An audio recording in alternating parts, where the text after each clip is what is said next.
So today's topic is pragmatic literary stylistics, a linguistic window to look at literary text. Now, the technical term is pragmatic literary stylistics. Now, first we will understand that what do we mean by pragmatic literary stylistics. The first thing is that it is a blend. It is a blend of two disciplines. One is pragmatics and another is literary stylistics. Blending you have already studied in your morphology, that you blend two different words.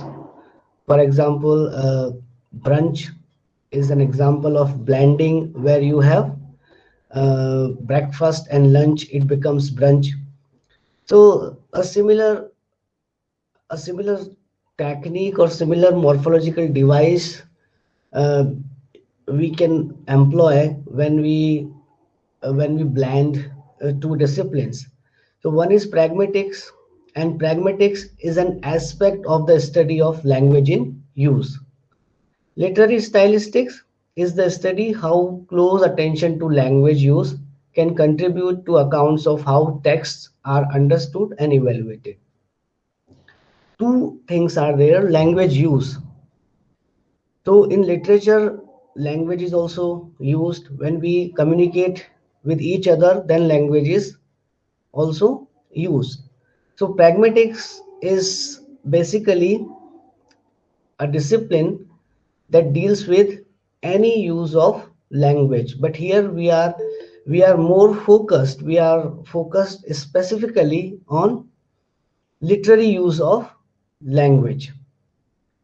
And there is one term, stylistics is also there. So stylistics is an interdisciplinary enterprise which involves applying ideas from linguistics in the study of how texts are produced, understood and evaluated, and in addressing theoretical questions associated with this.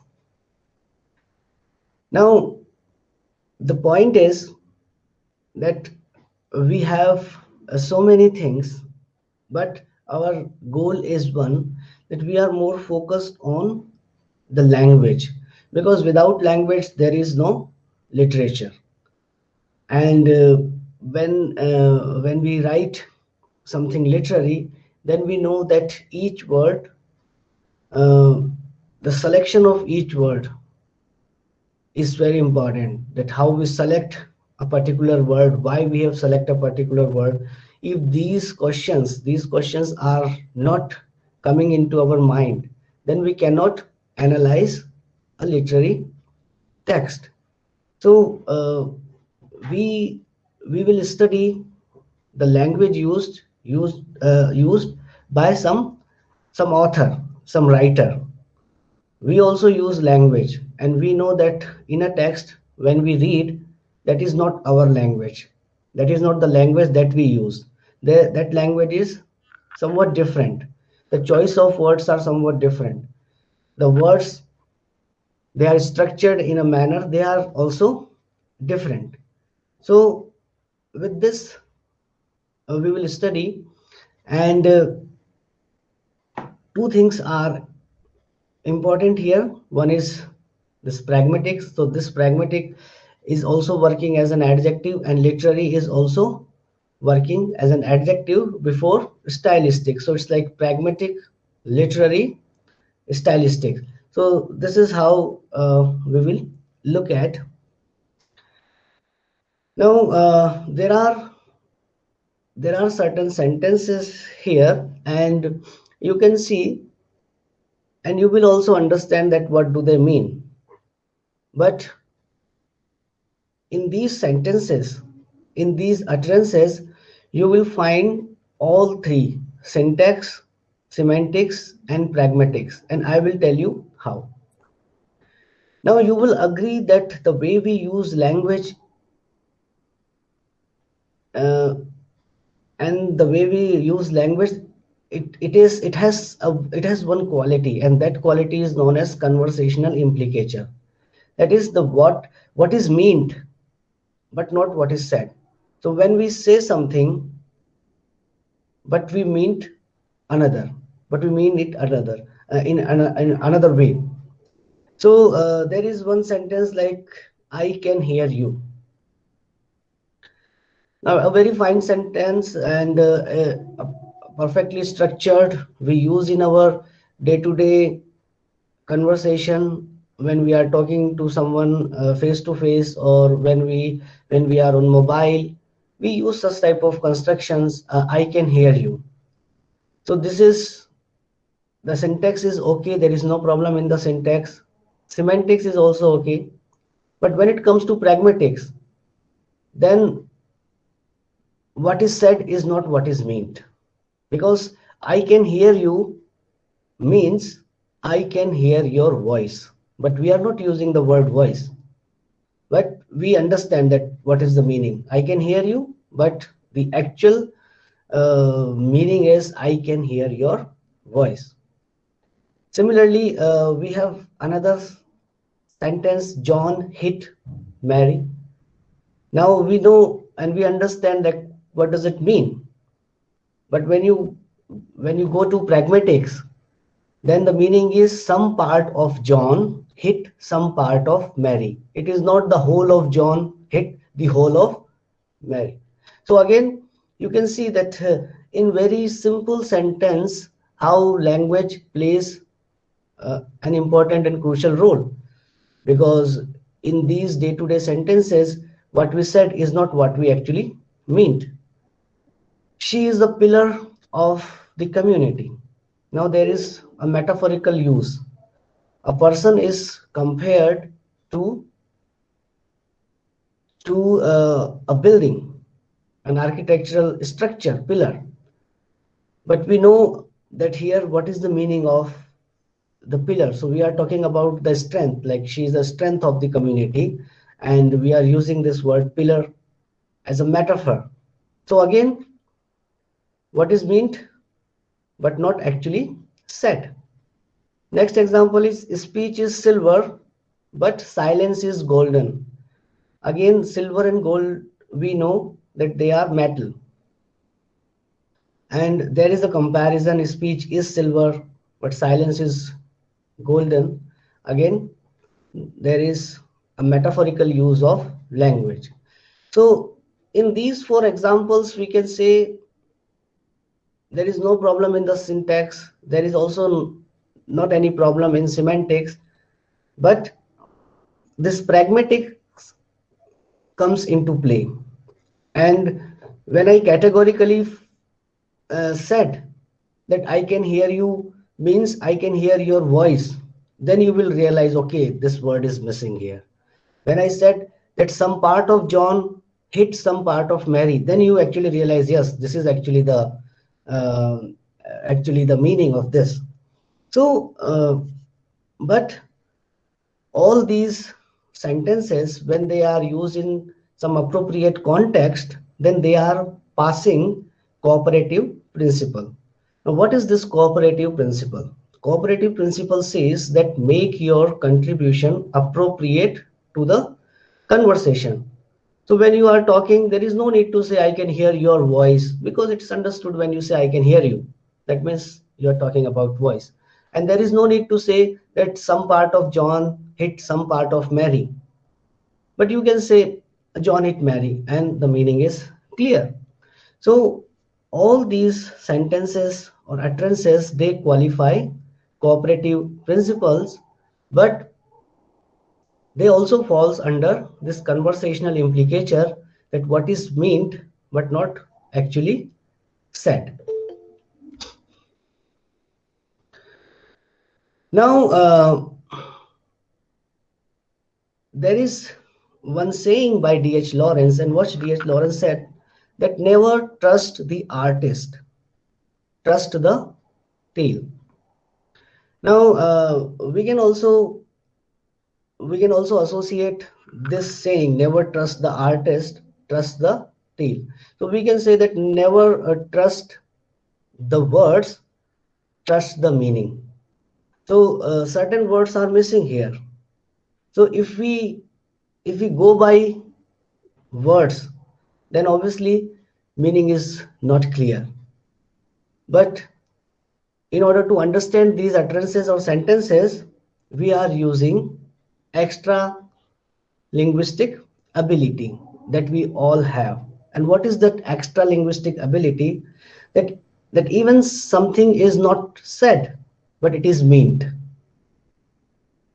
So in literature, this thing also happens all the time. And how this thing happens? Because certain things are said in literary works, certain things are not said in literary works. But but then also we have so many interpretations. So when you pick a word and when you try to analyze that particular word, you can analyze it using your own interpretation. And for that, Roland Barthes uses the phrase death of the author. Now, death of the author is not actually the physical death of the author. Barthes talks about that author is no more required, or the intention of the author is not required. At the same time, uh, which interpretation is valid and which interpretation is not, that also plays an important role, because every interpretation is not valid. So if you are affected by a kind of interpretation and if you think that only that interpretation is correct, then also it falls under some fallacy. So you are affected by a certain type of interpretations, your likings related to certain type of interpretation, that is also wrong. So these two things, they have been mentioned by critics as affective fallacy and intentional fallacy. And in order to answer this, that which interpretation is valid, which interpretation is good, then we have a concept like interpretive communities. So like there is a community, and the community of critics, the community of literary audience, and they decide that this interpretation is valid, there is no harm in that interpretation. So again, these things also come into play: affective fallacy, intention fallacy, death of the author, when we go and interpret a work. And these examples, though they are not literary, but again, they can be interpreted when we interpret it better when we use pragmatic principles. So we have discussed many times at different occasions in previous classes that that what is the difference between a text and how a text gets its texture, then how text becomes a discourse. So all such things we have already discussed. Again, this is one very famous example by Halliday and Hassan from their book Cohesion in English. And this example is: wash and core 6 apples, put them in a bowl.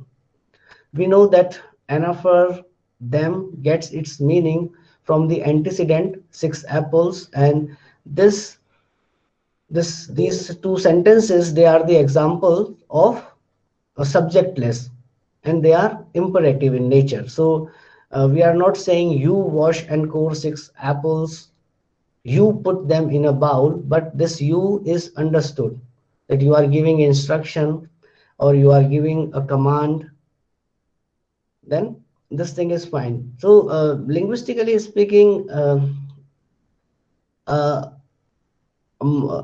text that has more than one sentence, that can be considered as a discourse, because when two sentences, they are coming together and they are making sense, that means those two sentences are also related to each other.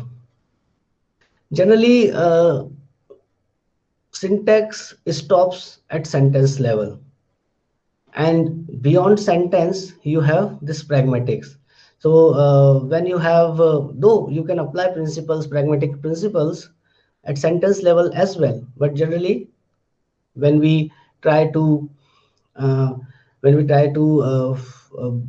to sketch the boundary between syntax and pragmatics, then we can say at sentence level syntax stops, and beyond sentence you can apply principles of pragmatics. Now, so this is again an example of beyond sentence, because you have more than one sentence here. And this example I have taken from Virginia Woolf's Mrs. Dalloway. Now, these are the starting lines of this novel by Virginia Woolf, and I am reading it for you. Mrs. Dalloway said she would buy the flowers herself for Lucy and her work cut out for her. The doors would be taken off their hinges. Rumpelmayer's men were coming, and then, thought Clarissa Dalloway, what a morning, fresh as if issued to children on a bench. Now you can see that certain words are highlighted in red font, and there is some purpose here. One purpose is that Dalloway is used twice. First is it is used with a salutation, Mrs. So this also gives an information that Dalloway is a married lady. So first name is not mentioned like Clarissa Dalloway here, and one salutation is mentioned, Mrs. Dalloway. So Dalloway is the surname. We know that it's a second name. Mrs. Dalloway said she would buy the flowers herself. This is the starting. But if we compare Mrs. Dalloway with Lucy, then you find there is no second name here for Lucy. And Lucy is also not a name like Clarissa, a formal name. So we all know that we have nicknames, our home names, and we have one formal name that we used in our formal conversation, in our degrees, that name is mentioned. So when we read Lucy, we get this feeling that Lucy is not a name, a formal name here, and the way it is mentioned, because there is no surname is mentioned, and for Lucy had her work. So we can understand that if we try to find out the relationship between Mrs. Dalloway and Lucy, we can guess that Lucy is not equal to Mrs. Dalloway, and how we can sense that, because there is no formal salutation for Lucy is required here, there is no surname is required.